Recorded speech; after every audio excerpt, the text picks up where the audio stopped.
Hey, welcome back again to the ESK8 UK live show for the second time today.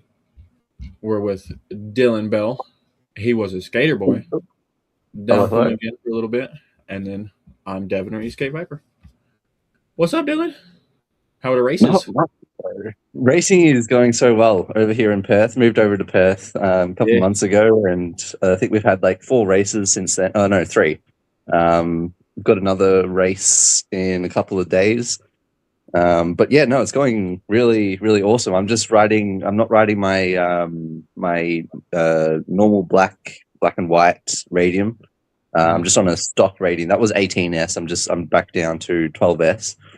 Okay. But even with the I'm on top of the leaderboards at the moment, so hype as. Yeah, that's awesome, dude. I've been watching you stay at the top of the leaderboard the whole time, actually, pretty much. But it's pretty Not sure if that's close. just me. I might have Well, I might have lost audio. what'd you I don't do? know. Can hear you. It just sounds very mute. Yeah, your it What sounded like your mic changed for a second. the hell? Well, I'm not sure what's happened there. I hate technical difficulties. You Oh, I can't even hear you. should have that please stand by Yeah, image right now yeah. The going through the technical difficulties with difficulties. the Please stand elevator by thing. music in the background. Yeah, Um, I might just have to rejoin. Just Give have me a to sec. shout, Dylan. Just shout.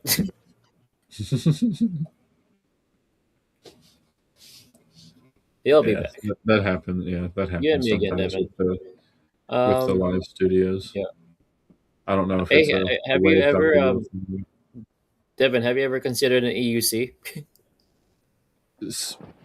Only recently. So I tried one. Hey, that mic sounds better. At Yeah, least, it was can you hear very. us? Yeah, it went to my Bluetooth headphones for no reason.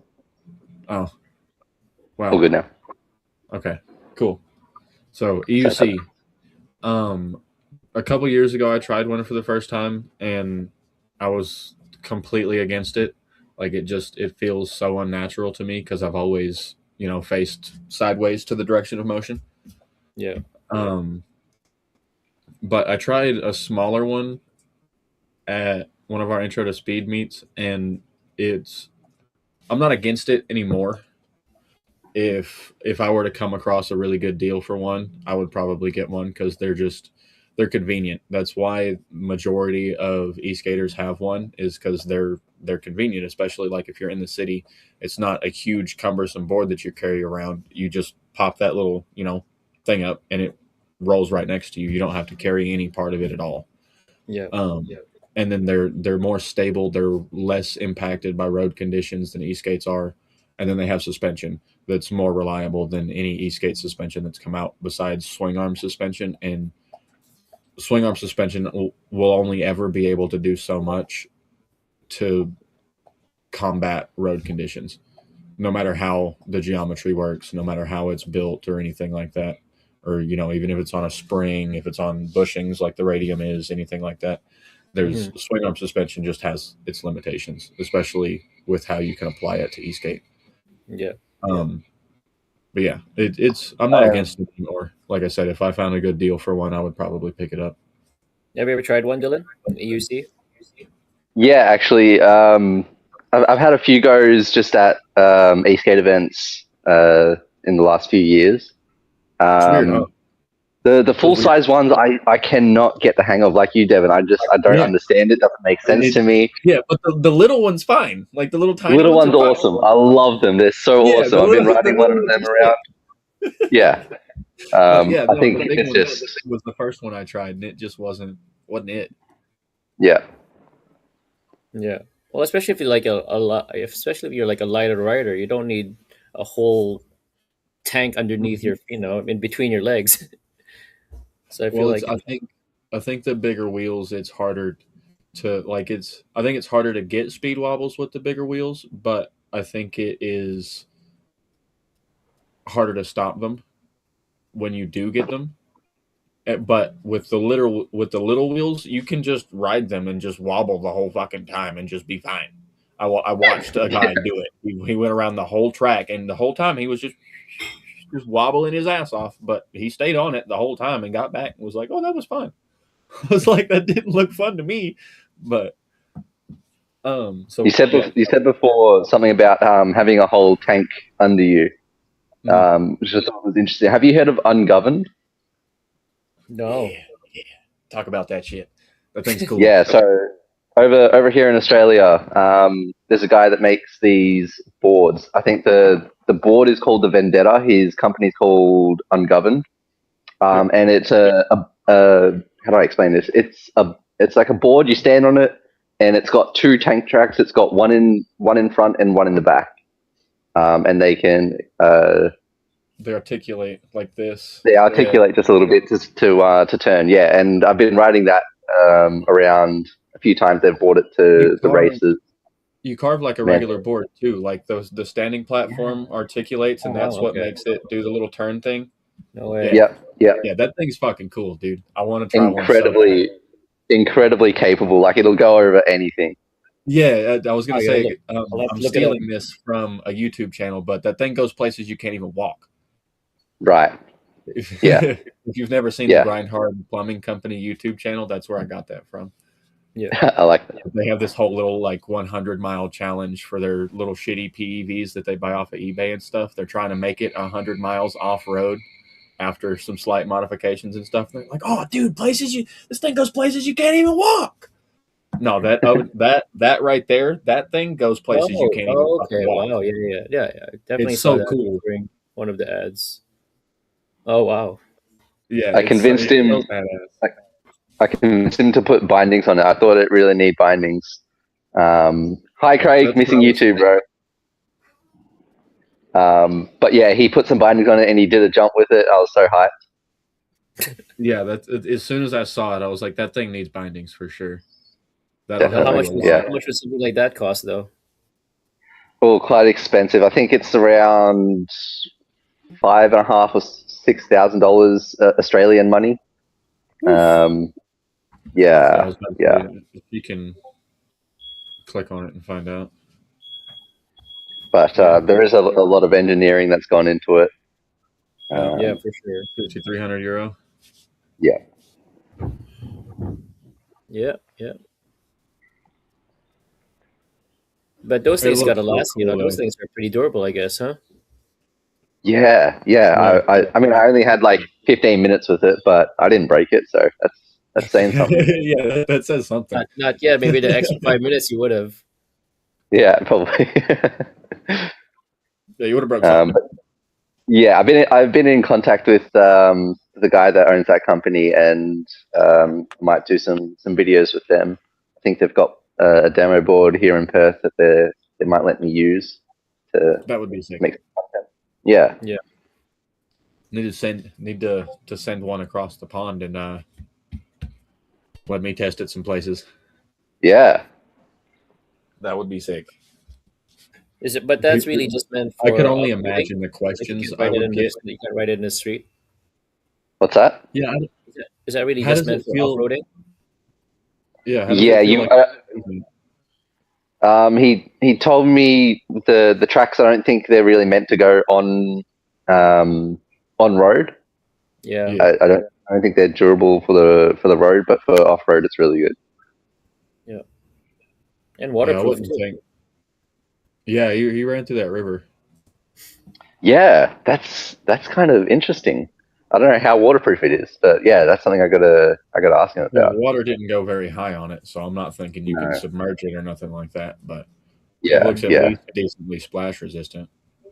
Yeah, he's running it through the snow and everything, so yeah. Yeah. Wonder what the range is. Range on that too, Yeah.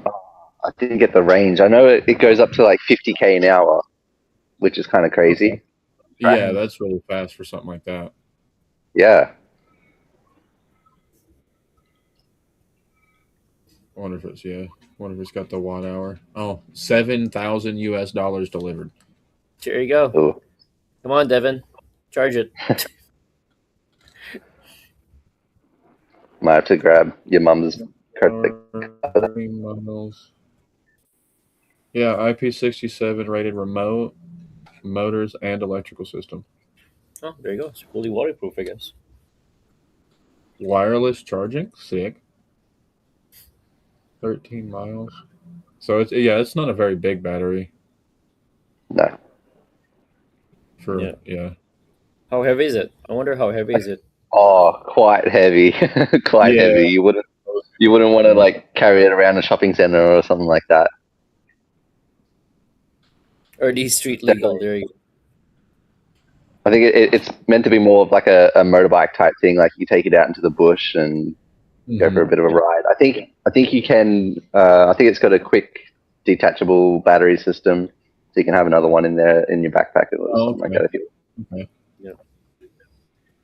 Yeah, that's good.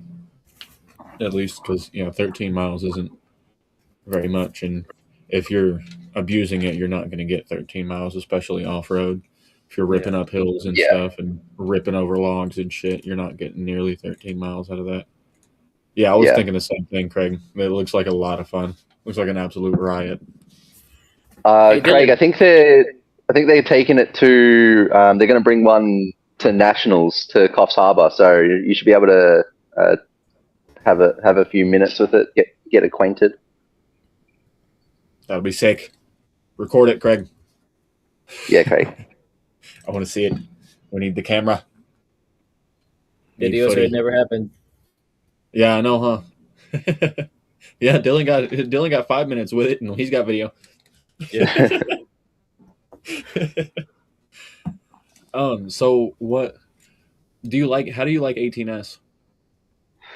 I love 18s. I miss it. I miss it so Yeah. much. I feel underpowered again, but it's kind of making me a better racer. It's making me really think about my lines and Uh-huh. conserving speed, shit like that. So Yeah. I think it's kind of been beneficial to me for me to go backwards a bit. I know. I think hopefully at nationals I'll be back on an 18s board. Um, for now I'm just stuck with 12s. Still good. What is it? 18s 4P or 6 or 3 or what? The board I'll be racing in nationals, Or your black and white one? Either. black and white one. I think that was 18s 2P. Okay. Yeah, Okay. yeah. The one at nationals, I'm not sure. That's still in development. So Okay. Hell yeah. yeah, Well, I'm glad to see that Radium is experimenting at least with some different battery configurations and stuff, like they said they were going yeah, to. yeah, yeah, Yeah, high voltage is the way to go for me, at least. That's all of yeah. my dedicated race board's going to be 20s. Holy.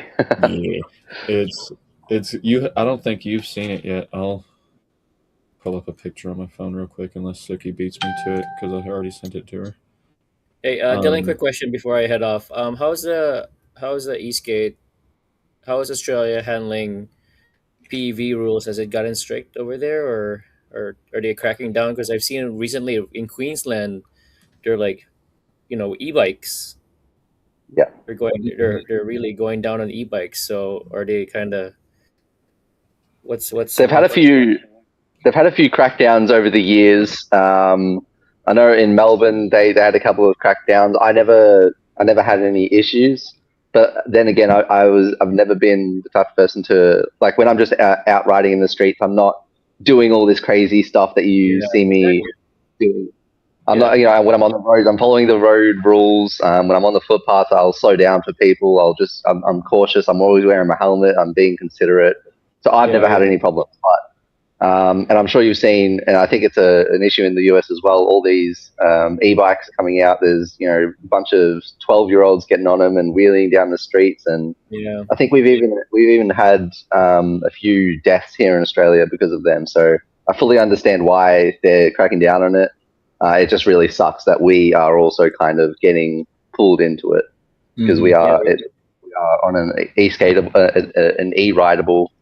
Um, they're powerful. There's no way they're going to be within the power limits of the the restrictions that Australia will set. I was going to say any company or any countries, the restrictions are going to be so incredibly slow that nothing's going to be enjoyable for us anymore if we're trying to be legal.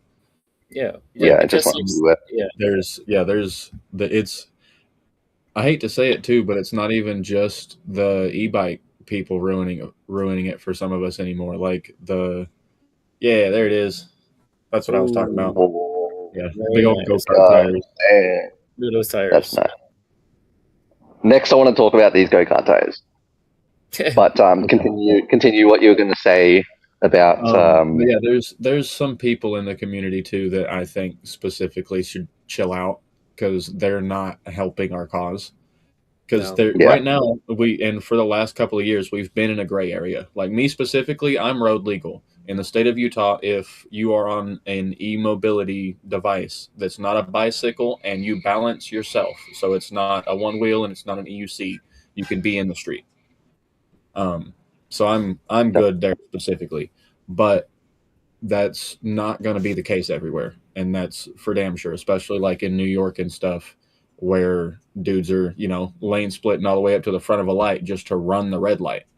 Yeah, like you should have seen the flack that bicyclists got doing that type of stuff when they first started doing it. A bunch of people got hit. Like dudes were road raging and running dudes over. Like it only takes one of us to find out what that's like. That's all I'm saying. And there's a couple of us that are more likely to figure that out than the rest, because most of us are respectful and abide by road rules and aren't speeding past people on bike paths like me and Dylan and Dalpham, of course. But there's some people that just don't care.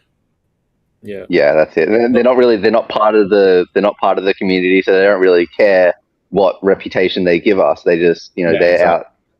They are outside there having fun. They're doing their thing, but it's just it's inconsiderate fun. It's dangerous fun. You know what I mean? Exactly. Putting yourself fun, but don't screw it up for the rest of us. Yeah, that's it. Yeah. Okay, kart tires and this thing. Well, guys, it's been great. Been great knowing you guys. Suki, thanks so much. Dylan, keep doing what you're doing. Devin, keep building those boards. You guys rock. I am amongst ESK8 gods. So thanks, dude. I appreciate that. All right, guys. Nice to meet you, Dylan. All right, take care. Yeah. Take care. Bye. Go-kart tires. Yeah. I've been in a lot of discussions about these, and it's almost like 50-50. Some people absolutely hate them. Some people, swear by them. So obviously you're getting them, so you like them. Yeah. So I haven't personally tried them yet, but I'm, as you know, really close friends with James Titus, and he just got his V6 board on the go-kart tires, and he's actually re-geared his thinking for that board from specifically for racing to an everyday driver, not because of the grip that these tires give you, but because of the comfortability that they give you. Because so much like cracks and bumps and stuff that would affect your trucks and just throw that input back into your trucks, the go-kart tires stop that. How big actually are they? 10-inch by 4.5 inches wide. That's what everybody has. There's nobody has anything wider yet, and there's no point to go any wider because we already can't get like slicks in this format. We already can't get them warm enough. Right. Like Morgan Brady, Johnny Mooney are probably the only people that are going to be heavy enough and pushing enough power around corners to actually heat up slicks enough that you're going to be using them to their fullest potential. That's why all the videos of kart tires, the treaded tires that you see, those are rain formula tires. So they have their maximum grip when they're cold. Right. That's when they get too hot, that grip falls off. And so these are all for go-karts, which are obviously a lot heavier than just a rider and a board. It's the driver and the go-kart. So you would be surprised how little of a weight difference there actually is. Oh wow! Especially like when you start talking about Stooge chassis that are all chromoly tubes. and metal tubing and stuff like that. It's the weight difference is negligible. I've been Okay. talking to Bence, the guy that's developing that chassis, a lot about that specifically. Because I I thought the same thing at first, is that we don't have nearly as much weight pushing the tires down into the pavement, so we're not even going to be able to utilize them as much as carts do. But he was like, actually, especially when you compare it to his chassis specifically, because that's all CNC aluminum everything. It's a lot with a rider on it. It's a lot closer to the weight of a go-kart with a rider on it than, wow, didn't especially when expect you that. start looking at brushless systems over the like two-stroke engine systems and stuff like that. It gets a lot lighter for the go-kart version. Right. I speaking of Bence, I met Bence over in Prague, and right when he had just finished building that board with the go kart tires, so Uh, that was kind of really exciting to see. And he's unfortunately, fast. Huh? huh? He's fast, huh? He is so fast, man. He was running not only foot straps but heel bindings as well, Uh huh. which just icks me, bro. Like, oh, it's just so dangerous, and it Yeah. all came to fruition when he. I don't think we were in a race, but we were just. I think we was just doing practice laps on an indoor go kart track, and he had the biggest high side right in front of me. Knocked himself out for like 30 seconds, and I was just like, Yeah, I oh heard shit, about maybe these go kart tires aren't the way to go. But obviously, doing more development and more that. Mhm. experimenting with them, you can make it better. Yeah, that's why he's experimenting with this chassis specifically. So hey, that's a nice view. I like that. That's a good one. Um, he's the reason why it has swing arm suspension is to load the front for turns and change the steering geometry by changing the front angle of the truck. That's smart. It's not Wow. to get the it's not for the suspension benefits like it is for the radium. Though since I plan to daily ride mine, it's going to be super nice for me because I get the big cushy tires and I get swing arm suspension all in one. Um, That's so nice. but yeah, that's what he was developing it for. It's not for the suspension benefits at all. It's to make his stiff chassis that is suitable for high speeds also suitable for tight corners. Right. So basically, what we're trying to achieve is that we don't ever use max lean, pretty much, especially like when racing, we don't even get close to max lean because when we go to turn, you load the front and it increases your steering angle. So you don't even have to turn as much for those same corners that everybody else is going around. Right. It be, if we can get it dialed in the way that we're thinking, it should be an extremely impressive chassis. That's for sure. And Quite then with interesting. you can change angles slightly with different bushing heights and stuff like that. And there's a couple of things that are modular. Um, so if you have like if any of the DIY builders that are looking at getting a new race board and are waiting on this, there's some options for quite a few different ways to do things. Like the foot pads can be changed, um, just stuff like that, to fit exactly how somebody would want it to be. Nice. Kind of what I'm doing to it. Like Ben's whole thing is that he doesn't want a box in the middle because it's big and ugly, and Yeah. it changes the weight distribution of the board. He wants all the everything underneath. I don't care about having a box in the middle, so I'm going to put all battery cells in the bottom and then my ESCs in the middle on the top Okay. Yeah. because I want a stupid amount of range for no Yeah. reason. I want to be able to go 50 miles on 10-inch go kart tires if I wanted to, Yeah. which Yeah. That's crazy. hopefully it should do it. Yeah, and comfortability wise, you shouldn't have an issue. Yeah, definitely. Yeah, especially with swing arm suspension and the go kart tires. That's one of the things that I'm most excited about because my biggest pet peeve is like carving over cracks and stuff and having that little, that kick out, that Yeah. I know unpredictable what you kick mean. out. Yeah. Yeah. And then, sometimes it'll try to throw you into a wobble and stuff if you're in a carve over a big enough crack, stuff like that. But Yeah. with the kart tires, it seems to at least mitigate that substantially. And so these are just go-kart tires. They're not like ESK8 No, they're branded. just go-kart tires. No, just Okay. they're branded for go-kart tires for go-karts. They're straight up go-kart tires. Gotcha. I do know of some e-skaters and e-skate companies. I'm not sure if I'm allowed to talk about it too much, but I know they're making their own e-skate go-kart tires and rims. Yeah, Propel is doing that for the Vector. They've developed a new compound for a slick tire that's should be hopefully better than everybody else's. It won't give you quite as many benefits as a big 10-inch go-kart tire will as far as comfortability, but we're hoping to get close to the same amount of grip in a smaller tire, especially Yes. because most boards can't fit 10-inch go-kart tires, and most people don't want 10-inch go-kart tires on their boards. Even for race boards, like most people won't even go to 7-inch over 6-inch tires for racing, which I think is weird because racing on 8-inch tires was the best racing experience I've ever had in my life. Yeah.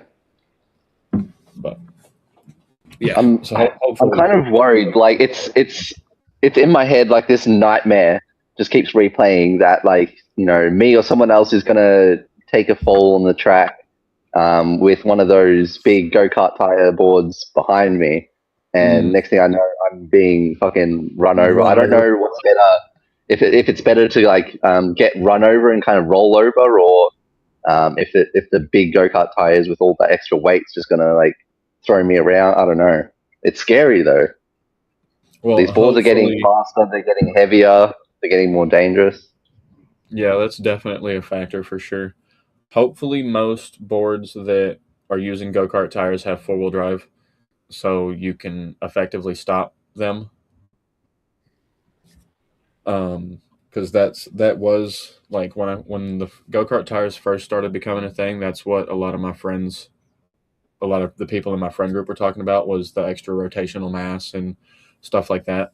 But when if you pair that rotational mass with gobs of power and 4-wheel drive, it doesn't really factor in that much, honestly.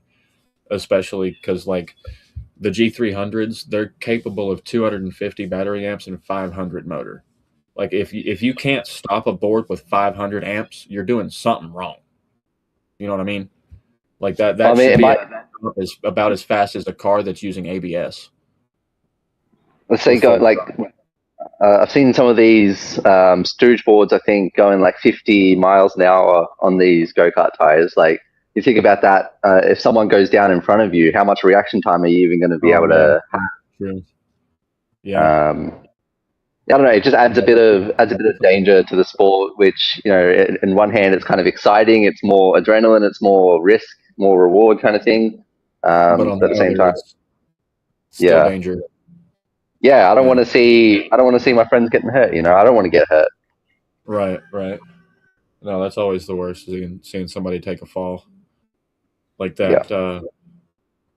That little person y'all have racing, dude. Simon. I hated that video, man. Just seeing him tumble and flip through the air like that, bro. Yeah, it was one of the more gnarly. Yeah, one of the more gnarly crashes I've seen. Yeah, that's the worst one that y'all have had in these recent races for sure. Yeah, I think so. Yeah, on the same day on the same track, we had an EUC guy get the wobbles at the end of the long straight and went off the track into a barrier, and he literally front flipped and flew for a few good meters into a fence. Luckily, the fence was there that clawed him because he was fine. Yeah, broke his fall. Yeah, that stuff's crazy, man. You've definitely got a point with the bigger tires and the bigger boards getting more weight and more heavier and stuff. Oh, that's a good question, Suki. Should the riders, race in their own spec? I don't think e-skate scene, like racing scene, is big enough for that kind of thing yet. I don't think. Maybe if you could get enough people to do that for a race or two. That's one of the issues. How many people are you realistically going to have at one race that are on go-kart tires? Because as far as I've seen, like at the Cactus Cup, there was only like 2 people on kart tires. and Right. a race with two people is going to suck. Yeah. If they could get a company to kind of have a spec race and have like 10 boards set up for people to just jump on, that'd be pretty cool. Yeah, that would be Maybe that would be. Propel can do that. But yeah, I don't think like I mean people tried to do that with the Stooge boards at ESK8 like making the pro class all Stooge boards, but it at the end of the day it just comes down to how fast you actually are. Because there's Yeah. you know there's people that are going to be using the cart tires to their absolute potential, and then there's going to be some people that just don't weigh enough to do that, or just don't have enough experience to get it to that level. Like I'm sure once Morgan Brady masters the cart tires, he's going to be fastest first because he's just Yeah. quick. He's just Yeah. he puts time in. He's always And out. didn't he grow up go-kart racing? That's where you got his racing experience from. Yeah, he Yeah. So grew up go kart he's racing, and gone. then he's raced bikes and stuff. He's done like Tail of the Dragon a lot on motorcycles, so he has a really good relationship with that slip to grip coefficient that a lot Yeah. of people seem to have issues with. Yeah. Like Now he's gone sometimes, back to go-kart. yeah, but yeah, that's what made Have me start you? getting excited about the go kart tires was when Brady moved over to it, and he was like, "Dude, these are good." I was like, "Okay, now somebody that knows what they're talking about is talking about what I want them to talk about." Ooh, a weight class for racing. That's interesting. I think that you could input pretty easily because there's That's there's a definitely in e-skate specifically there's a benefit to being a heavier rider.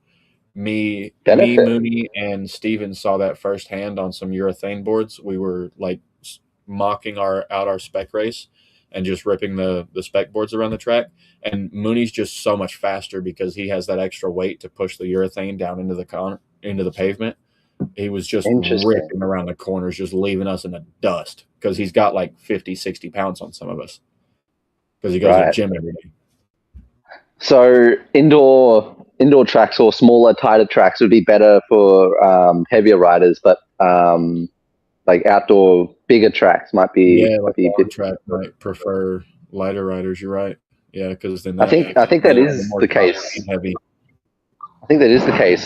Just the last three races I've done in Perth, I think the indoor track I came third, um, and the other two outdoor tracks I was a little bit higher on the podium. So I Yeah. know definitely off the line because I'm a very light, very very light. I think I'm under 60 kilos.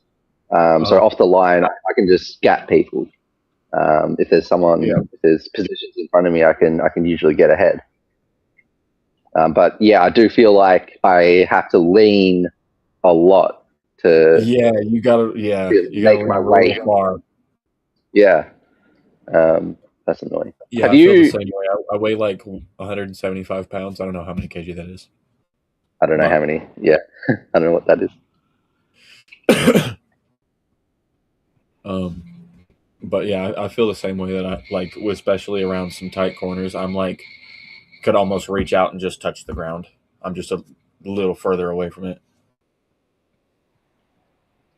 I think low level racing is definitely fun. That's why I'm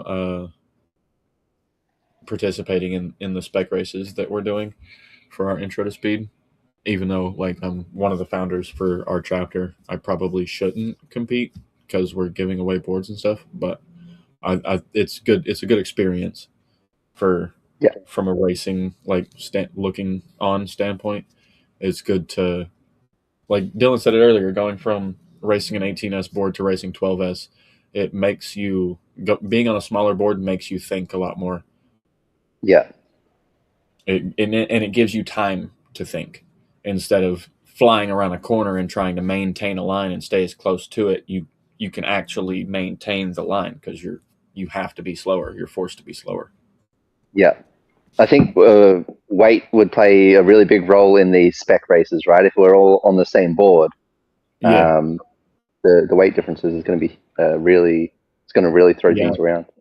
yeah. I think that's a really good point actually for the spec races specifically. We should have some sort of weight class. like Other weight between class or like 200 and then 200 plus and like sub 150. maybe they just have to wear a weight jacket or something. Yeah, to get up there and match. Yeah, because that's especially for spec boards specifically because they're so underpowered already that you add another 20 pounds and all of a sudden you lost 2 mile an hour off your top speed. Yeah. Yeah, you can go around the corner a little quicker, but is that going to make up for the top speed loss on the track that you're on or not? Is the Yeah. question. Have you had the privilege of seeing the Vector in person yet? I have not. You have, haven't you? I have. Yeah, Chloe got one. I have videos and pictures that I can't show anybody, but that's as far as I've gotten with it so far. Yeah, it's quite interesting board. I think it looks really good. The like 3-link setup is apparently really easy to work on. I've never worked on a 3-link board, so I wouldn't know. But it's not fun. Yeah. Everything needs Loctite. I'm not exactly what Propeller's done, but apparently it's just so much easier. It's so much less time consuming to work on it, which is really cool. Okay. Have you ridden it? I have. I hate the remote. I know they've spent a lot of money and time developing this new remote. She has the Palm remote, huh? Yeah. I'm not the biggest fan of it either. That thumb wheel is it's huge. It's huge.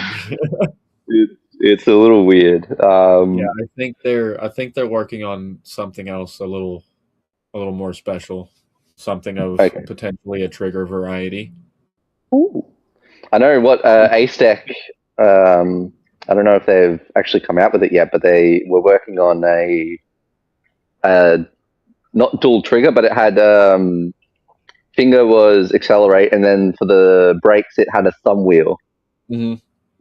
I don't know how I feel about that. I feel like I'm just gonna be riding along, not really thinking about it, and just using my trigger to accelerate. And then next thing I know, there's a car pulled out in front of me, and then I'm just like, oh, I got a brake, and I'm gonna accidentally press the thumb wheel instead of like actually applying the brakes. And I've done that a few times with thumb wheel remotes, where it's like I've gone to accelerate. No, I've gone to brake, and I've accidentally accelerated because it's like the thumb is usually brakes on the dual trigger. Mm-hmm. So that's a little weird, but I still think thumb wheels should be abolished. Yeah, you've always felt that way. Yeah. I don't know. I think it just gets down to what you get used to, honestly. I think given enough time on any setup and you can get dialed in with it. Like I don't like I've used a VX4 for years and years. I don't like any other remote really. The other remotes aren't enjoyable. Like they can be comfortable, like they can fit in my hand well, I can hold them just fine. But just the feeling of the throttle and just the different little nuances and stuff, and just like VX4s feel heavy. They feel substantial when you look at such a small remote.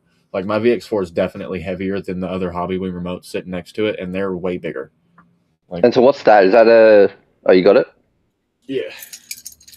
So this is like your standard Hobbywing remote, right? Okay. This is a VX4. Oh, right. Yes. Hold the fucking thing. I think I have used one. Super ergonomic. Yeah. Like it fits in your hands super well. And then I don't like weak throttles. Like this spring is super. Like there's no force behind that. This has a way stronger spring. Like I have to intentionally press it to get input from the remote.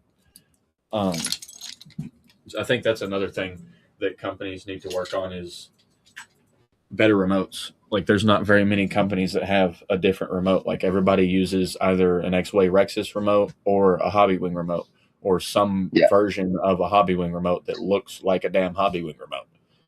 Yeah. And then they need to stop using potentiometers and use Hall sensors and everything. Hall sensors need to be in every single throttle on the planet. Because potentiometers, they're just bad. They're bad. Yeah. They're terrible. Yeah. The life cycle on them is bad. Like they use physical if you don't know, potentiometers use a physical brush contact when you're pushing the throttle. Like there's a little spring that goes down and it tells the computer how much you're doing it. Eventually that wears out.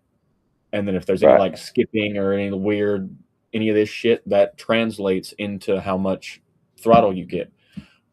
The potentiometer in my VX4 actually broke eventually, and like if I would ease onto the throttle, it would be fine. Nothing weird would happen. But if I would all of a sudden punch it, it would cut out and then give me Oh, throttle. oh God. Yeah, yeah. So you're like, oh shit, cut out, and then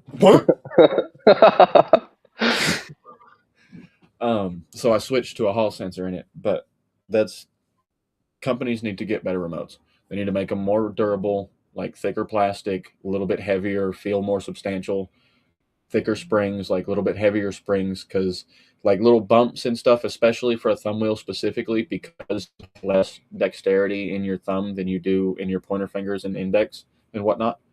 Um, Whenever you go over bumps and like little transitions in pavement and stuff, light springs, those bumps transition into your hand, especially if you're trying to Right. keep balance over them because the spring is so light. If the spring's not as light, you have something more pressing against you, so you're more sure of where it is, where you are in the throw. Yeah, It just yeah. feels Especially it for makes the higher remote power, feel a lot better. for higher powered Yeah, boards. Yeah, I definitely think that's a must almost. yeah, yeah. Because then, yeah, high powered boards, you're just gonna throw it out from underneath you if you're not careful with a Yeah. super light spring. I want to work out a way. I want to get an old remote or something and sacrificial remote and take it apart and see if there's a way to make the springs in them a little stronger. That's not super invasive. I'm just waiting for like someone to come out with a brain to board interface. Don't need a remote anymore. It's just like something you put on your head and you just think Probably accelerate and it eventually, goes. yeah. Yeah, If yeah, PEV gets the backing, like if gas gets outlawed and all of a sudden we all have to ride electric vehicles and stuff, I guarantee you that will happen. yeah. There's That's just not enough money in our space right now for that bullshit. yeah. Not even close. Hey, yeah, Chloe on the Vector. Hell I'm yeah. so excited for that thing, dude. Has I've she? written it. I've written it as well, and it's quite interesting. I mean, I've only had like 5 to 10 minutes on it, but I Yeah. like the feel of the board. Okay. Oh yeah. Yeah. It's the final version or the final iteration of it supposed to be gobs and gobs of power, along Yeah, with that yeah, new that's truck right. system that Yeah, they've the one that perfected. the one that she's got, I think, is just a prototype. Yeah, yeah. She has one mainly to test the trucks. It's way less to test the electronics because she's not the electronics that come in it that are going to come in it from the factory. She wouldn't be able to use the full potential of them Yeah, because, like I said, it's gobs of power. This is 18S and it's more powerful than that is gosh. by quite a bit, almost half, almost 50% more. Have you ridden the one? Yeah, not the Prime. I rode the Select though. What did you think of the Select? It's not super powerful like the Prime is, but I like the trucks on it. The trucks feel really good, Yeah, and the Vector's trucks are similar. They share some characteristics. So I'm hoping they feel similar to the one's trucks because I'm not a huge fan. What happened? Oh no.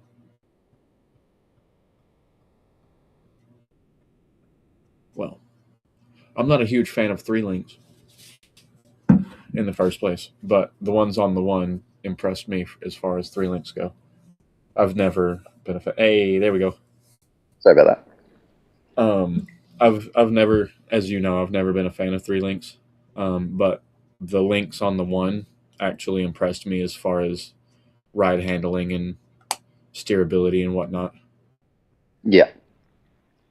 Yeah, I was also kind of I was impressed with the power. It's got a lot of power, but the foot stance, like the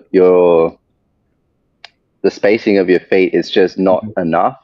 I feel like Yeah, I'm trying to balance on it when I'm accelerating, like under full acceleration. That's only the select. That's not the prime, which has what double the power or something. So, but I think yeah, the prime's deck is a little bit longer. yeah, yeah. I think it is too. That's what what's the name? That's what Simon, Agreed. the one that had that crash. He's riding the select around, and that's kind of perfect for him because he has a very narrow foot base. Yeah, So yeah. yeah, perfect for That's one of my issues with like bracket style boards is they're always really short for some reason, which I think it's to mitigate flex because the brackets just make the deck flex so much more no matter what you make it out of. But I would really like to see a bracket board that's actually got some decent length to it, like 30, 35 inches for the foot path, like for the foot pads. yeah. But they're always like 20, 25. They're always super short. Like I wanted to build an idea deck race board, but I ended up not doing it because it's just so short. It's not long enough for me, especially being Yeah, 6'3". Like I don't have yeah, yeah, particularly long legs, but I still need something of some decent length, you know. yeah. Oh well, hell. I think that's a pretty. Oh yeah, I forget what. I What is gotta. she thinking about triathlon? She says, Suki says, an E-skate triathlon is something I have been thinking about. I want to ask you, Suki, what does that involve in your head? Because that makes me think like three different boards, right? Like you do like 2 laps on one board, 2 laps on another board, and then 2 laps on a third board. Is that what Yeah, you're talking about, or what she says?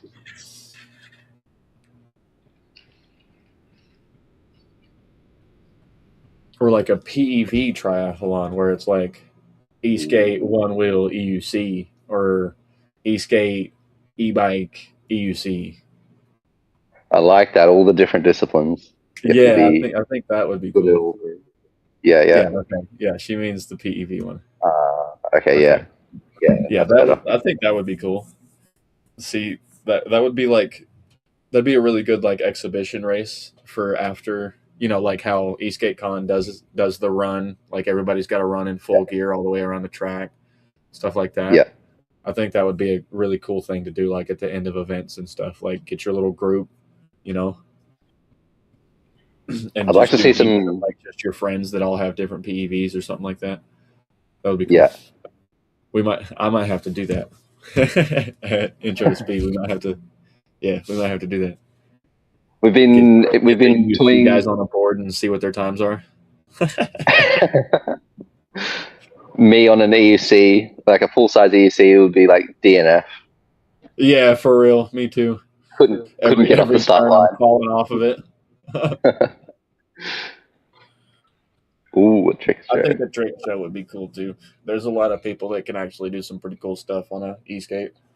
Like Yeah, a lot of the guys that came from longboard dancing and stuff. Like Fred when he's dancing on an e-skate, he does a lot of really cool tricks. Hey Jared, what it do, my guy? JJ, I mess with this dude. This guy's cool. Go he's sick. follow him. Yeah.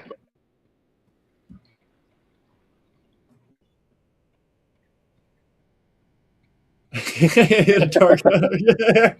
That's some The American shit target, right the target is your opponents. there. It's your opponent's board. It's your opponent's PEV. At the Intro to Speed nights here in Perth, we've been toying with an idea of racing in teams of two, and you have each other's controller. Ooh, ooh. Weird, very weird. I've done it. I've I don't know about that. experimented a little bit. It wouldn't be like full racing. It'd be like just a little exhibition race, a little bit for fun. You wouldn't go balls to the wall kind of thing. You Yeah, kind of have to stay with your teammate and communicate like faster, slower. whatever. Yeah. I did it a little bit with Liam when I was back in Melbourne. We did a couple laps of a track, controlling each other's. It was quite interesting. It was a lot of fun. Hey, Taz. Oh yeah, we're doing relays. Oh, sick. Mixed Yeah, ESK8 and UC. That's dope. yeah, yeah. That'd be Oh, really what's cool. that? I What's didn't notice that? that was Tess that said that. Oh yeah, yeah. He's just joined. Yeah, that's cool. I think relay races are a pretty good idea too, especially if it's different disciplines of PEV or different different skill levels of people or different levels of board. Like one's super race board and the other's a spec board or something like that. That would be cool. Reckless as hell, and I'm in. Hell yeah, I'm with it. I'm with it. That does sound pretty fun, honestly. Especially if it's like a really good friend of yours, like, and y'all have good synergy as far as like riding goes. That would be super cool. Yeah, you'd have to be. You'd have to be someone that you know and trust. Yeah, like super well. Yeah, yeah, like me and James. Yeah, yeah. James could probably control her board and your board at the same time. Yeah, true. That's big facts. He's nuts. They already do it. That's insane. That still blows my mind to this day that they can do that. Drive an Yeah, RC car and ride a board at the same time with two remotes. Two remotes. nuts. I want to try it one of these days. They're gonna let me. I don't. I Borrow don't. one I of know those. exactly what's going to happen. I'm gonna try do some tricky, cool stuff, and then accidentally drive it in front of myself and have a massive stack. Better be a camera on something when that happens. Yeah. I can only imagine some of this stuff. Like if you got good at that though, like hitting jumps with the board or with the car and then following with the board right behind it, Man. popping a wheelie Yeah, right behind it or something. That would be so sick, dude. Little 360 camera on top of the car and do a wheelie and drive the car kind of underneath the wheelie. That'd be a sick angle. Oh yeah, that would be a sick angle. James has a video. Ooh, 100+ miles would be insane. That would be crazy. I think That's the most I've ever ridden in one day was 180 kilometers, and that just buggered me. I was so dead after that. That's far as hell. Mm-hmm. I think that took us like a good, probably like 16 hours, because obviously you have to charge in between as well. Yeah, that's insane. That would be I'd love to do that. that would be quite interesting. Yeah, if you just had like replaceable batteries ready to go. Well, You just had to do now a little pit, with come in, do a EV pit stop. cars and stuff, there's charger options as long as you build your battery in mind for it. That you can plug your charger into those EV chargers for cars and charge stupid quick, like That'd be nice. 45, 50 amps Oh, straight to the battery. All right. Yeah, there's guys on EUCs that do it here already that charge off of the EV chargers to get, and they charge up like 3,000 watt hour in 20-30 minutes, if that. Oh my god! Like Oh some of wait. them are like 10-15 minutes. It's super quick, and then they'll Yeah, I go need for that in my another life. 40-50 miles and do it again. One of That's the guys. one of the things that I want for the R1, the race daily board, the 4-wheel drive. I Yeah. want to be able to charge it off of EV chargers, especially Yeah. because in the US we're limited to, like, the most I can pull from 110 volt outlet is slightly under 1,000 watt, and that's, like, comparatively to charging off of an EV charger, that's stupid slow.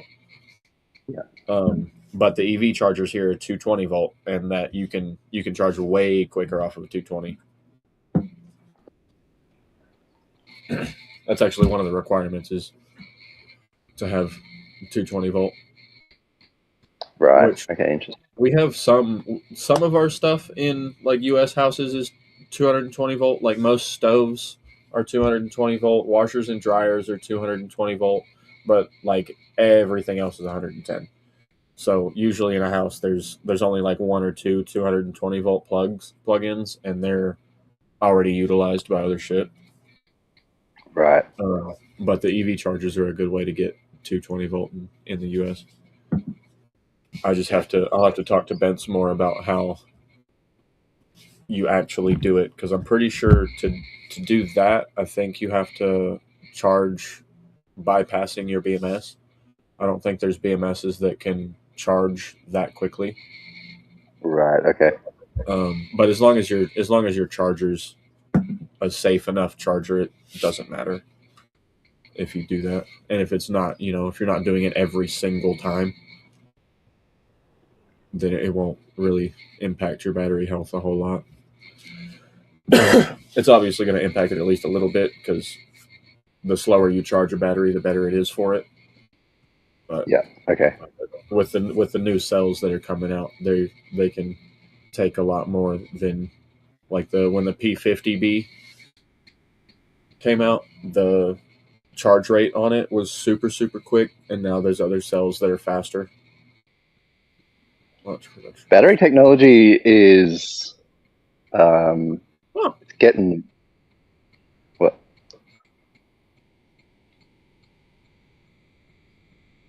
Production race boards. Ooh, that's interesting. I think that's something Radium is thinking about. I don't know if I'm allowed to talk about this, but if I'm not, I'll get in trouble. Oh well. I think we're having some. So for nationals, they're allowing team registration.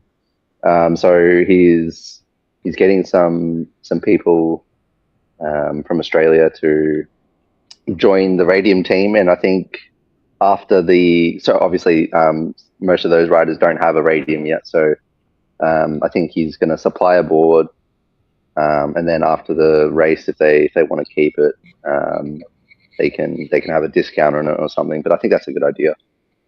Yeah, I think it's a really good idea too, especially because it gives people that are already showing promise in the scene with the spec races as far as podiums go, and gives them an opportunity to up their game. Yeah. Especially because in this scene specifically, upping your game once you get to a certain level takes a lot of freaking money. Yeah, it does get a little bit. Going to the next level is a couple of $3,000, $4,000, $5,000 that I don't have in my pocket. Yeah. Yeah, that's something that kind of annoys me about ESK8 racing, is it is a bit pay to win. Like up to a certain point, you still have to have the balls to go that fast and do what the board is capable of. But if you've got the money, the board can do it. Yeah, yeah. It's just a matter of getting your body to follow suit. Yeah. But yeah, I've had Electra for over a year now, and I'm still paying it off. But that's such is life in this damn economy. Yeah. It's rough out here, man. That's okay. We'll get there. Oh yeah, like little trophies for the best board, like the most well put together board. We were toying with the idea of the best crash. Oh, okay, giving an award for the best crash. Yeah, maybe crash. The trophy should be like a guy in a race suit, just like upside down. Yeah, you fly into the air. Australian duck fashion shot. Never heard of that. That's crazy. I've never seen that either. That's wild.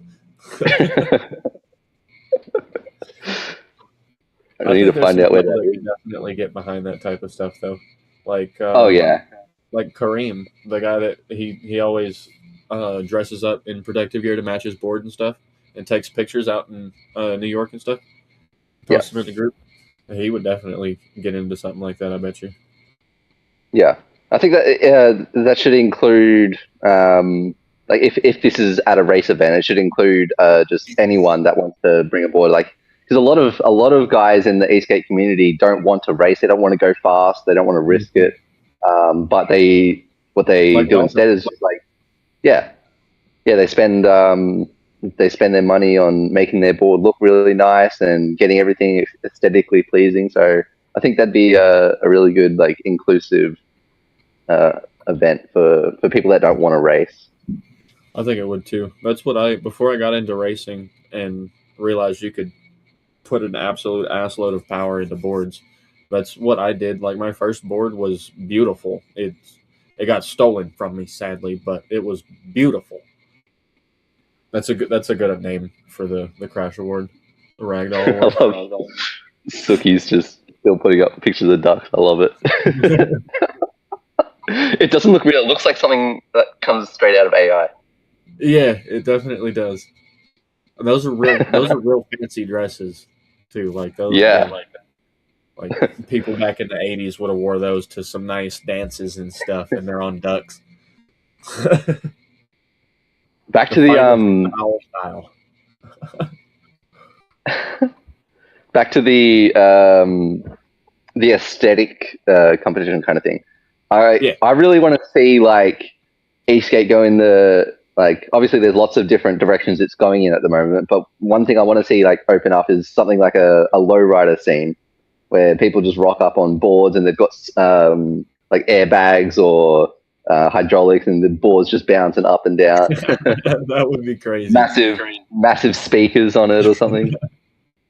There's one post, I doubt I'll ever be able to find it again. I saw it years ago, but I think the guys up in New York, again, there's a bunch of dudes up in New York doing weird shit with boards, but he took like the cookies, like weed company truck, like they made this decorative like Volkswagen bus type truck that was just a body, and he took the body, chopped the top of the roof out so he could stand in it, and then mounted it to a board with like working headlights and working taillights and speakers and underglow and shit. It was super cool. And then there's another dude that put actual car rims and tires on his board, and it actually works. Like he actually can ride it, and it's actually powered, and it works. I don't know how the hell he did it, but he in one of the ESC posts about the go-kart tires, he posted a comment of his board and was like, "My tires are bigger," because he had actual like big car low pro tires on his board. Like what the hell? But I think that was the same guy that did the Volkswagen bus mod to his board. That was really cool. I think the next like speed record is going to come from something like that, like just something with massive wheels, insane gearing, and just a massive runway. Yeah, and a dude with balls of steel. Yeah, that's it. Absolutely massive cajones. That would be. Do you know what's the top speed someone's reached on the go-kart tires already? I don't know yet. I'm trying to remember if Dina did her top speed run on go-kart tires or not. Dina's top speed on a Stooge is like 54 miles an hour or something, but I'm not sure if that's on go-kart tires or on the. I think I did see that. I did see that video that she posted about that. I think it was Was it a nighttime shot? Yeah. That was on those go-kart wheels. Okay, yeah. So that's the fastest I've seen was Dina's at 54. Yeah. She's got balls of steel, that one. Something like that. Yeah, Dina's crazy. I don't know how. Yeah. Like, have you seen that picture that Stooge keeps posting of her doing the dirt jump on her board with the go-kart tires, and she's like fully in the air, dude? Like, what the hell? Yeah, that's crazy. Absolutely wild. Yeah, she's got bigger balls than me, that's for sure. Yeah. I've been doing a bit of mountain bike tracks, mountain bike parks with all the jumps and stuff. I've been doing a bit of that here in Perth with the Radium. I haven't posted any videos of it yet, but it's a lot of fun actually. You just get like obviously with the mountain bike parks, they've all just got really steep jumps. You don't travel very far, but you just go very high. and land Yeah, back down. You just get come that in. hang time. You get that hang time, and it all flows really nicely. It feels awesome. Yeah, I want to try. I want to try some stuff like that. Um, we went and the first ever time I went proper off road. It was me, Mooney, Steven, and another one of our friends. We went up to some actual mountain biking trails and stuff. We didn't do any blacks, but we did some greens and some blues. And one of them was really, really, really fun. It had some jumps. It was all downhill, but it had some jumps and some really nice transitions and some nice whips and stuff. But I'd like to get like that's why I wanted this Baja board right here from Steven, Yeah, because I want to put power into it, make it 4-wheel drive, and see if I can hit some of those jumps and stuff on it with some bindings and stuff. that'd Because be crazy. that was like the first jump I caught a little bit of air on it, and that was just so much fun. I want to do it again. Okay, 90 mile an hour on go kart tires on a go kart. That makes sense.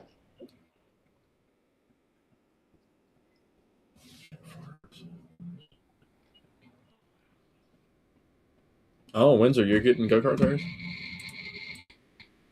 or are you talking about the 6-inch?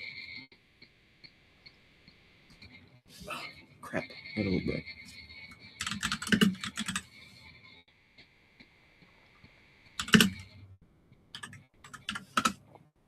Do you think any event's gonna kind of replace ESK8 as like the global race? I doubt it'll. Mm, if ESK8 doesn't come back, yes. Yeah, But if next year or the year after they're back, I if somebody did step in for them, I guarantee you EastGateCon's going to step right back in, right back where they were, because right. Yeah, they just do such a good job at organizing everything, getting the timing on. Like last year was the best year ever as far as like yeah, timing. Like there was nothing behind schedule. Everything was like right on time. And if it wasn't right on time, it was right behind schedule, just yeah, barely. yeah. Dude, they put on such awesome But events. yeah, it's they just do such a good job, especially once they got the bigger lot and were able to do 2 tracks and stuff and give the racer some actual real time around the track without a bunch of people being in the way. Yeah, Like it just got so much better at that point. it's a huge effort. Like, I remember rocking up to the track, and everyone. It was kind of cool. There was like 50 people all helping setting up the track, Yeah. getting the bollards out of the truck, and pushing them over. It was I think that was fun in itself. Oh yeah, yeah, and A lot of doing the effort. cleanup too. Like all of us racing around Yeah, on our boards, dragging barriers behind us and shit. That was so much fun. that was cool. I was having way too much fun doing that. I was like whipping them around me and sliding them, slamming them up against the truck and stuff. It was so much fun. That's what I miss the most. Like Eastgate Con's super fun, racing super fun, but like the group rides and getting to see everybody and Oh, talk to everybody and stuff and hang out with everybody. That's literally the best part of it. Just getting everybody together that like because you meet so many new people. Taz, what's Maybe going on, man? big Talk to secrets me. over there, Tass. Big Guess he can't secret. talk about it yet. Yeah, probably not. Most of us can't talk about the things we know. Did you see the post that a few of the race event holders posted? Like, alignment is everything. Uh-uh. Was that So I don't know how public it is yet, but um, all of these, so like Oz PV racing over here, as well as a few of the racing event holders in the US are all kind of coming together to standardize racing a bit more. So the rules are more standardized. I think it's just pretty much just rules. So if you go to a race in Australia, you're gonna have kind of a similar experience rules wise to if you go over to America, which I think is really cool. Yeah, that'll be super nice because there's every other racing league has that already, which obviously when they first started they didn't, but they do now, and even it's some kind of good. places It's have their own independent rules, But I think that's a really good advancement for the scene is to have an actual structured like race program type rule system. That way nobody can bitch. Like for example, there was at the drag races at ESK8 Ashton Hilliger. He definitely beat that Stark Varg across the line. But Mike brought up a good point. What do you go off of? Do you go center mass? Do you go front wheel? Do you go back wheel? Do you go all the way across the line? Because all these other disciplines do different things. Like car racing, it's the front wheel. Motocross racing, it's center mass. Or no, it's still the front wheel. There is disciplines that they do that it's like you have to cross center mass. Whoever's center mass crosses first is whoever gets the victory. So that's definitely going to make racing a lot better and a lot easier to tolerate because there'll be a lot less. I don't like this. I don't like that. Well, why did you do this? And then like Alan, he posted a video, and it's kind of controversial. I mean, I think it is specifically because the race officials gave the guy the spot over him when the last corner, the guy behind Alan cut that whole corner off so he could get in front of Alan because it's just those little tiny cones. He suffers zero repercussions from running a cone over, so he just did it and then got the spot ahead of Alan when I personally think he shouldn't have. Because if he took the proper line and didn't cut the fucking corner off of that turn, then he wouldn't have got the placement. He wouldn't have got a place ahead. He would have stayed exactly where he was, behind Allen, where he should have been. But thanks for coming to my TED Talk again. We had a bit of an issue here in rules are going to help the scene a lot. Yeah, we had a bit of an issue here in Perth. It was actually Taz. I think Bunbury. He accidentally jumped the start gun, and we hadn't had any established rule for what happens if that happens. So a lot of the riders, I think like half of the pack kind of hesitated, like, oh, we're just going to reset or something, but then we weren't resetting, and it kind of just messed up the whole race. And no one was really upset. It's just like the state races, but I imagine something where you spend $5,000 to go overseas to race, and then something like that happens where it's just not established yet. That would piss me off. But which is really good that they're all standardizing it now. Well, then okay, I wonder if there'll ever be rules about like if you fall and take somebody else out, like do you lose a place?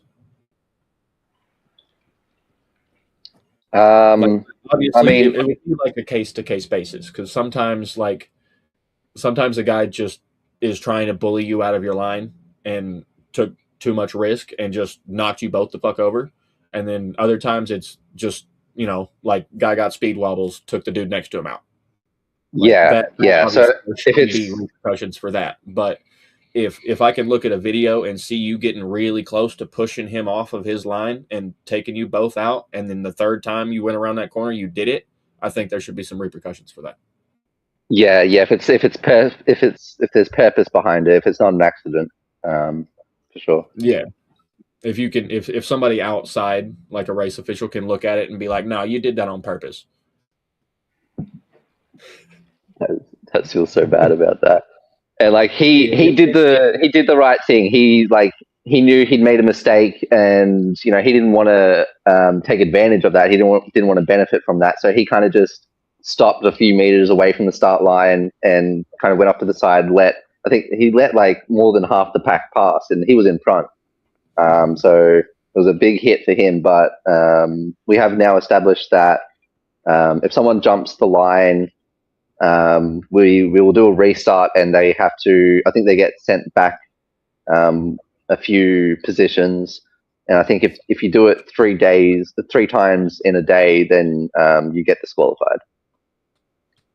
That's a good. I think that's pretty fair. Yeah, that's fair. But to make you feel better, Taz, it comes with the territory. Like, yeah, how long have ESK8 races been a thing? You know, like, yeah, we could all take some notes from some other disciplines as far as racing goes, but it's a learning curve. You got to do it to figure out that you can't do it. Shouldn't be doing it, and how to stop it, what to do about it. You know, you're just the first person, so don't feel too bad.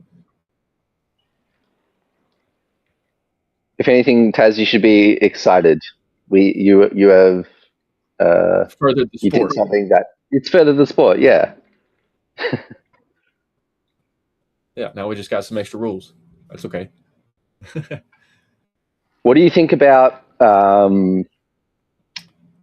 regulating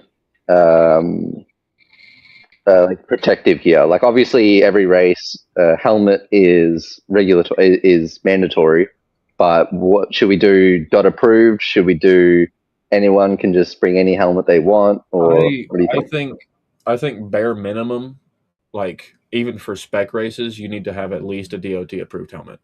But I will also say that the testing that a helmet goes through to get that DOT certification is almost nothing. Like it's like a 10-foot drop with no head in it without cracking or some stupid shit like that. ECE rating is what you want, like primarily. Like you would want to have something that's ECE rated, and then if a step above that is Snell. The ECE rating, all their tests, there's a head in the fucking helmet for one. So automatically there's more tests and they're better tests because there's a head in the helmet. And then Snell's just ridiculous. You could run that helmet over with a car and it wouldn't crush. Type testing for Snell. But I think is for high level racing, you need to have at least an ECE approved helmet. Because there's like I've gotten some light concussions from just DOT approved cheap helmets, like $60-$80 off of Amazon. And I've even taken a fall in an ECE rated helmet that gave me a headache after. So get the best rating helmet that you possibly can. And I definitely think that there should be, if you're trying to be a professional, you need to be an actual professional and deal with the rules that say you have to wear the shit. Right. Yeah. Yeah. I think that's fair. It'll be sad day. Do you want to die? I just don't want to stop. I don't want to stop wearing my iconic helmet. I love my. It looks so cool. I don't care what it looks like if it don't protect the dome. Like, sure, don't put on body armor. Don't put on knee pads. Don't put on gloves. All of that, flesh wounds, skin. Okay, you cannot regrow parts of your brain. Yeah. And the more shit hits your brain, the worse it gets. That's all I'm saying, man. I'm the biggest proponent of gear because my helmets, all of them, have saved my life time and time again. Okay? Like, just from me being an idiot, from road conditions, from just bullshit. Getting hit by a damn truck that I obviously couldn't control. Yeah. Just please wear the gear. Please. Please. I don't want to see my friends die or get hurt even. Especially 100%. If you're racing. So yes, I agree that there should be regulations on the gear that you wear if you're racing. And what about boards? Do you think boards should undergo like a bit of a is it scrutineering? Is that what they call it? When you before the race, like it would take away time from like the race day, but I don't know if boards are really that complex where you need that kind of thing. Like obviously with a car and a motorbike makes a bit more sense, but I think if you're at the high, like pro level races, like pro class, I think everybody should have their board inspected. like, or Right. at least be inspecting it themselves. I know a lot of the pro racers already do inspect their boards themselves, Yes. but Yes. the second pair of eyes is always helpful as well. That's true. But I think at the highest levels, at where we are now, I think board inspections are a pretty damn good idea. Yeah, especially because it's not just like your health and safety that you're risking if you have a Everybody else around. malfunctioning board. Yeah. Yeah. Yeah, it's literally you're putting your life and everybody else around you on the line, especially if it's something that you can't control, like a board malfunction or something, like a cutout or something like that. If you can't stop that, it's just another variable that you don't need to be worrying about. So Yeah. right before the race, check over your board. Everything good? Everything good. Then you don't have to worry about that. You can focus more on your performance. Yeah. How do you feel about, like, obviously everyone in the ESK8 scene is a friend, right? And Yeah. you get very close with these people, you get very friendly. But then, Yeah. once the starting horn goes off, we're opponents. How do you feel Yeah. about racing against your friends and these people that you love? I mean, I think it's really fun, honestly. I mean, me and you have raced competitively at ESK8 against each other, and that was some of the best racing most fun during a race I've ever had, because I was right Yeah. behind you trying to chase your ass down, and I couldn't do it. Yeah. Yeah. But I don't know. It all On depends the on other how hand, you look at competition between friends, because there's some people that that's true. take competition to a toxic level, even Yeah. within friend groups. Yeah. But I think there's a healthy amount of competition between friends for sure. Yeah. But yeah, I'd agree. think it would be a lot of fun racing my friends, I especially agree. because I I agree. know them better. So if I do something, like if I'm trying to bully them out of their line, I know how to do it because they're my friend. Yeah. Yeah. So Yeah. I can be more effective. Yeah. Plus, it's just fun. If you do something stupid and almost come off of your board, your buddy's right behind you laughing at your ass. At ESK8, I think it happened like twice. I was on the MBS and I was sliding out in that corner. And I think I tripped you up twice. Like, you were Yep. close as Yep. behind me, and then Yep, I was me fucking both slid out. And you had to stop. I was like, "Oh no, Devin, I'm so sorry." No, it's all good. All in the spirit of That's all getting racing. better Yeah. and having Yeah. fun. It was like, Yeah. even though I definitely slammed into your board hard as hell. I was laughing. I had a smile on my face the whole time. Yeah. That shit was man. See, that's what I'm talking about with ESK8. It's not about the racing. It's not about going and seeing all the new shit. It's about going and seeing that beautiful face. It is, man. Yeah. Going and Yeah. seeing all your friends and all these people that you've interacted with on social media for months on end or years on end. You go get to see their face, see them in person, actually hang out with them. Go on Yeah. I rides. think I really So missed many people. that this That's the year. best part, dude. It's literally the best part. I miss my friends. So I could cry. I could Yeah. literally cry if I talk about it too fucking much. But I miss my Oh friends. So yeah. much. Like you, James, Titus, Colton, Dakota, fucking just everybody that I had at my Airbnb that you saw, all those people right Oh there. yeah. I fucks with those people, dude. Yeah, that was a mad night. Yeah. Yeah, yeah. That's literally That's why. the best. The camaraderie. That's why I just. Getting to see everybody. Yeah, that's why I decided to move to Perth, because there was just absolutely nothing happening in Melbourne, racing wise, or even like group rides were so dead. It would be lucky if we got one a month. Right. Here in Perth, we're having a group ride every week. We have an intro to speed every week. We're doing all this racing, and I'm getting to see all these people. I'm getting to hang out. It's awesome. Yeah, Mooney's debating doing bi-weekly intro to speeds, and I really need to get a car so I can take all the cones from him and do them every week. Yeah. Because I'll sacrifice my Sundays. I don't care. He does. He's like, well, it's like a 30-minute drive to the site, and then I got to get everything ready, pack up all the boards, get all the cones, put them all out. And I'm like, yeah, I'll do that shit at 9 o'clock in the morning. I don't care. Yeah. And then we'll be there till dark. I don't care. Yeah. Because I just love it. This is, yeah. I posted a comment the other day, kind of like saying, what got me into this and why it means as much as it does to me. And it's my passion. for sure. That's Like why. this is what I'm Any supposed to be doing for my life for sure. Yeah. Yeah. Anytime Electric Skateboard Club asks me to come do a podcast, like they don't tell me who's going to be on or anything. I was like, oh yeah, but there'll be people I know. I get to talk to these people. I get to see their faces. Yeah, I love it, dude. It's yeah. And then you get to see the reviewers too. Like you get to meet the reviewers in person, like the people that whose opinion you value, whose videos Yes. you watch every day. You get to actually see those people and meet them in person and talk to them and have a face to face chat. It's Yeah. dope. Yeah. I agree, And they're actually Alan. real people. Having to actually complete the turn after the finish is a really good rule too, because there's a lot of people that'll just mash throttle to try and beat you past the finish, and then they can't make the final turn.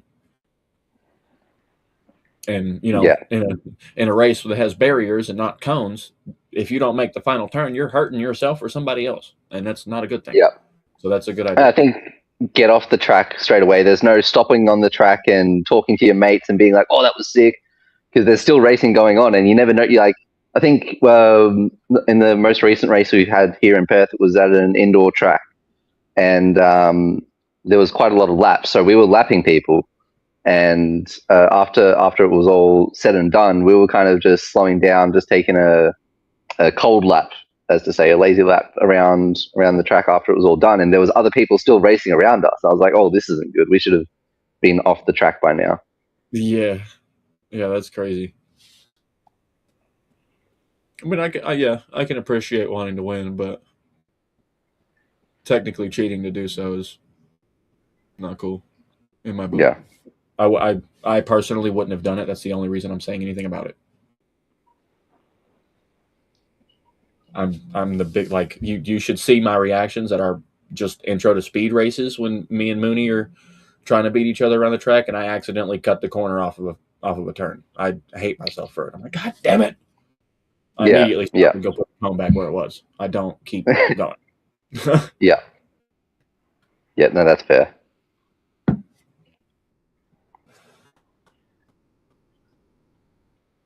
ESK8 Herman event. Well, hell, there's What barely any is? events now with ESK8 going. No, there's still plenty of events. I'm lying. There's a Heartland There's a lot. PEV festival in full send still going on. I'd love to go to Heartland if I can Yeah. Oh, me figure too. out the new law to get it done. Yeah, Because that's like a really big area that we just get to take over. yeah. It's a whole park, pretty much.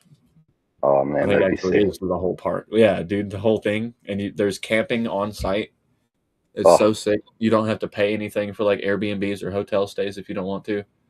yeah. And That's the shit. you park up for the weekend, set out your camp gear and stuff, and then you're just ripping around all weekend. Yeah, There's everything within like 5 miles of the event site. Any food you could want, anything like that. So you're just riding around.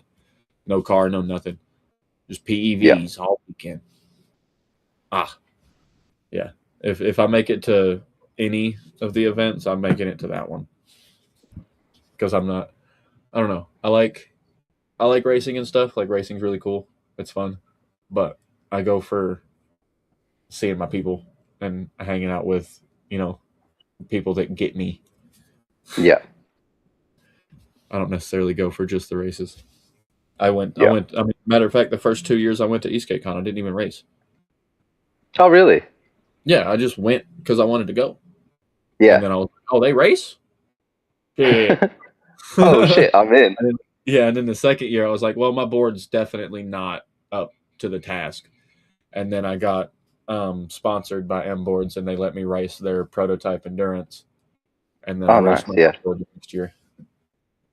yeah. I placed the best. I didn't finish on the prototype endurance, but on that thing right there, I got fourth in advanced. Hell yeah. Yeah, I beat Dina. Fuck yeah. I fucking I didn't know at the time, but 18S and 205 kV when it's hot outside are not a good mixture. Oh, There's okay. a picture of Dina trying to pass me at the finish, and I'm looking down at my remote. I didn't know it, but I was thermal throttling. My motors were too hot. Oh, So after that oh, last turn, when I was trying to throttle through the finish, I wasn't getting like no power. So I looked down at my remote, and then Dina tried to pass me. She didn't oh, quite make it though. okay. It was one of those like photo finish that like wheel to wheel right at the Ooh, end. So she could have been past me. She could have not, but it was for fourth place, so it doesn't really matter. okay, yeah.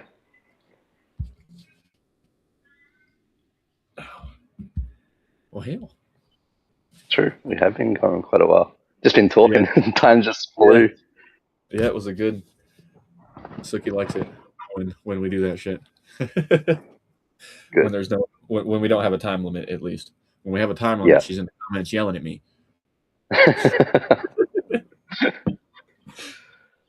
That's okay though. Yeah, that was a good one.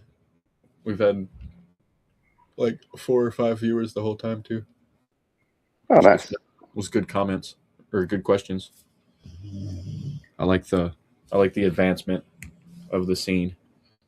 The It is. It is getting a lot bigger, and I think there's regulate.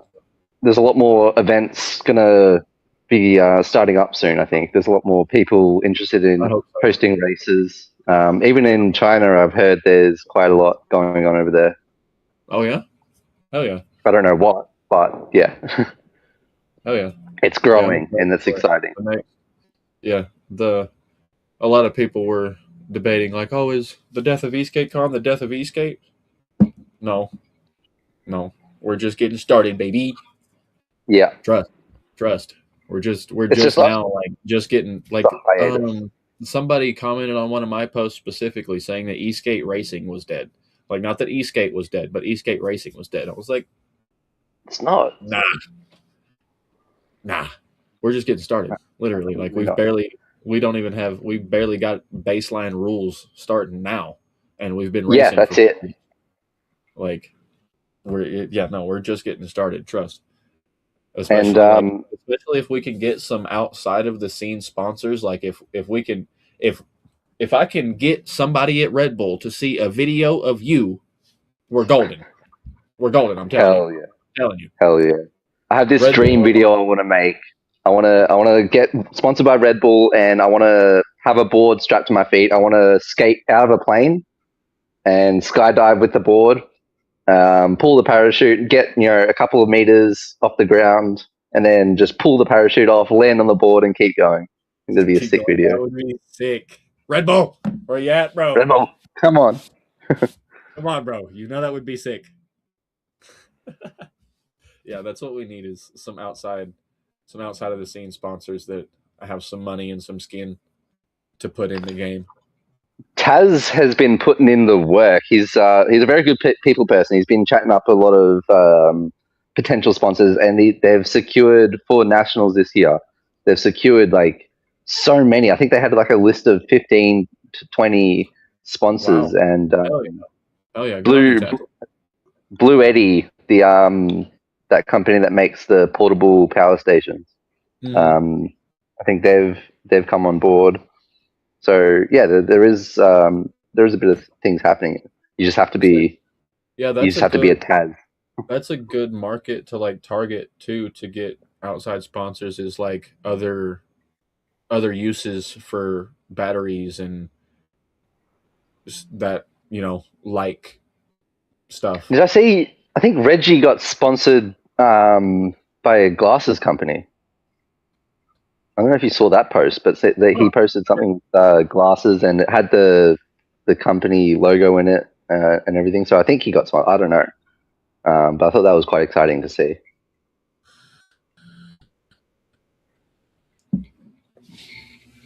We need like shoe sponsors. Hey, that's a good one too. Like Fred could, because Fred always does in his shorts. One of his tags is shoe shorts because he's always got fresh kicks on. He could reach out to some shoe companies and see if they would be willing to sponsor, like maybe him specifically for some videos or something like that. Yeah, or even individual races. Like if we could get the races a bit of money to actually travel, like you wanted to go to this Heartland PV event. If you could get, say Swatch to sponsor you to at least a bit of fuel money or flight money to get over there. Like yeah. I'm incredibly lucky and privileged that I've got Radium that will help me, go to ESK8 or go to nationals or whatever. They'll always help me out with a board and flights and whatever. But I know a lot of people don't have that privilege, which sucks because a lot of the scene would be a lot bigger. There'd be a lot more things to do, a lot more events. Even like events could be held more regularly if that kind of thing happened. Yeah, they'd be a lot more popular too because people could actually afford to get out there. Yeah.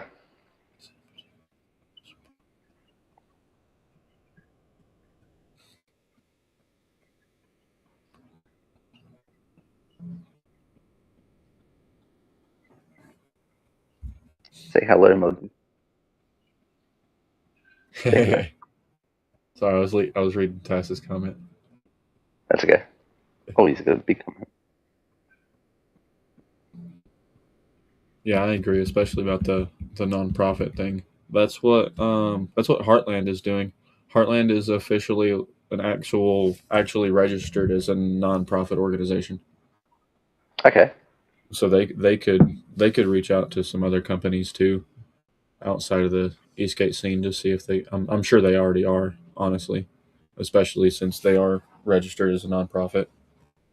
Yeah. Lots to come.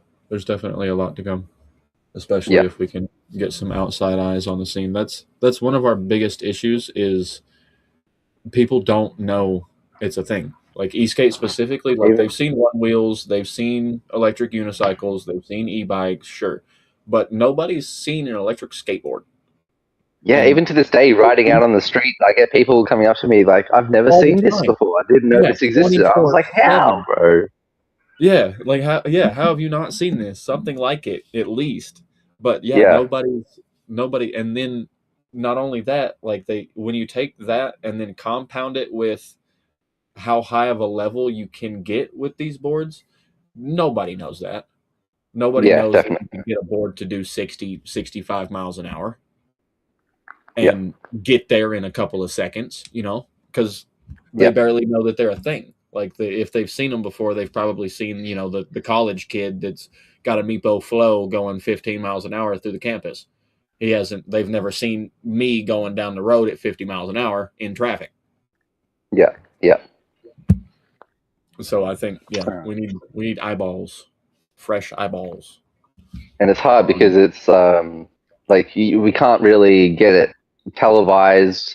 Like there's not enough money in the sport to really have live race videography, stuff like that. So commentary, stuff like that. Yeah, that and what we do have, we just like stream it to online accounts, like what we're doing right now.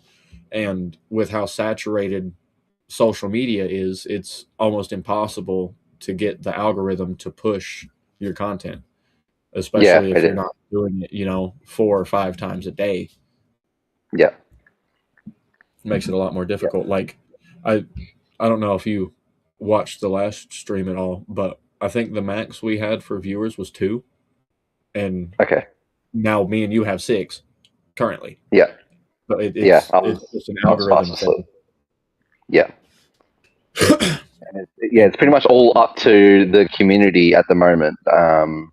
Posting videos on social media to get it out there a little bit. Yeah, that's what I'm gonna. When I get the vector, I'm starting my reviews on my channel. I've already got a couple of like Eastgate videos up on. I've got a lot on my TikTok. I have a little less on Instagram, and I have one on YouTube. But when I get the vector, I'm gonna try and do some really quality unboxing videos and stuff. Shameless plug. What's your YouTube channel? This. Oh, okay. So you got everything's the same. Yeah. It's because I'm unique. Literally, it's all. Someone's Skater Boy on YouTube, which sucks. Yeah. But mine used to. So I came up with Viper for like video games and stuff. It was Arctic Viper, and then I figured out ESK8 was a thing, and like 3 or 4 months ago, I rebranded everything to ESK8 Viper instead of Arctic Viper, Right. except for Yeah. my gaming stuff. All my gaming stuff's still Arctic Viper. But yeah, Okay. Yeah. everything's exactly the same, which is this bullshit over here. That's convenient. Yeah. Yeah, just ESK8 Viper. Nothing should have any underscores or spaces or anything. It should all just be exactly that. Yeah. Oh, Which that's is good. sick. I'm excited to see that. Yeah, I'm excited to do it. When, I need to get in the habit of recording more on my rides and stuff too, because I have a lot of like really cool interactions with people and just cool stuff that happens on my rides and crazy shit. yeah, and you So go home that night and you're like, "Fuck! I to wish I record. recorded that." Yeah, literally right after it happens, like, damn, I wish I had my camera out. Yeah. So I definitely need to get into the habit of that more. What's crazy is I have the camera on me like all the time. Like it stays in my backpack. I just Yeah. don't get it out. Yeah. Yeah. No, I'm the same. And it's just it's annoying. Like when I'm out skating with friends, I kind of just want to be in the moment. I just kind of want to be a part of it. I don't want to be messing with the camera and trying to Yeah. do all this. I just want to be interacting. But Yeah, but imagine later in life when you have kids and grandkids and stuff, and you can be like, look at my YouTube channel, kids. Look at all these fucking idiots. Look at me when I was an idiot. at that age, I That's probably gonna be still one will of the be. But yeah. for me is to be able to like later on in life when my memory's not so good, I can look back at the videos and remember all the Yeah. good times I had with my friends and stuff. Keep Yeah. that nostalgia. Probably cry.